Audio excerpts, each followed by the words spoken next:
Recently on US News, there's an article about 7 tips for getting hired after 50 that we could try these strategies to land a new job as an older worker.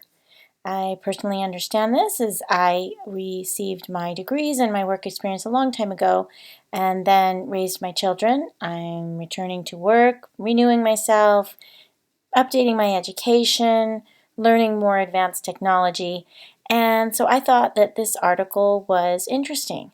Some of the advice is basic, start your job search right away. I don't know about that because I think you kind of need to figure out what you want to do, what you're interested in, and where you're going, what experience you've gained over the years while living your life, or what have you been doing? Have you been traveling? And then use your network. Of course, this is excellent advice. If you have developed a network, sometimes the network may not actually fit what your goals are or your career's education experience because you've probably been doing something else for the last 20 years. But you could tap into your network and see how it may come into play or be able to help you. Reassure a younger manager. This would be if you're planning on working for someone else instead of trying to start your own business.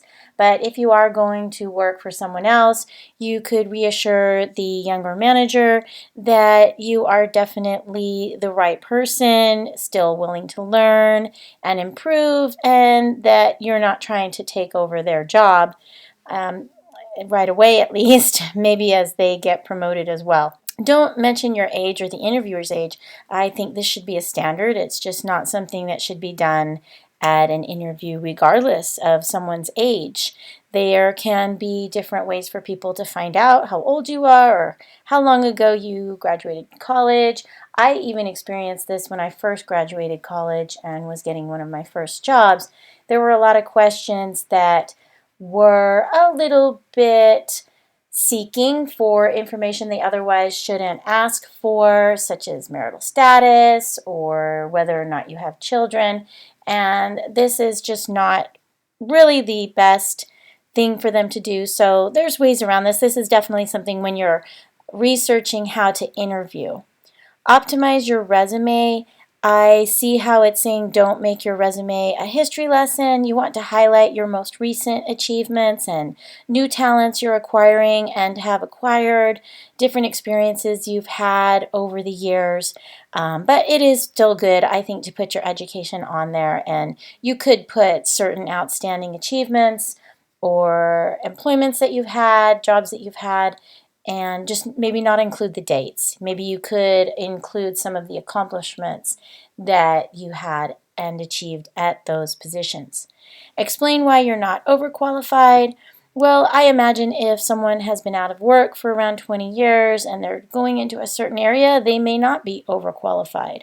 But if you are, then maybe you can just explain how you're still right for this job, you're right for this position, what you can add in value to the company matches their needs very well, and definitely understand what you're selling and how that company is right for you and how you're right for that company. 7, demonstrate your fluency with technology. This is important that we stay up to date with technology as we get older. It is constantly changing, and certainly kids who are even in elementary and middle school have more advanced technology skills than someone who's getting out of high school or is in college possibly, because just the way they grew up and how their brains may work at this point, having technology be a bigger part of their life as they grow. So it is important to demonstrate your fluency with technology. I wonder what you all think of this article, and if you have better ideas for what to do when you've been out of work for a long time and how to decide what you'd like to do. Are you going to start your own company? Are you going to work for someone else and work to get hired? What you're doing. I'd love to hear from you, and I'll see you next time.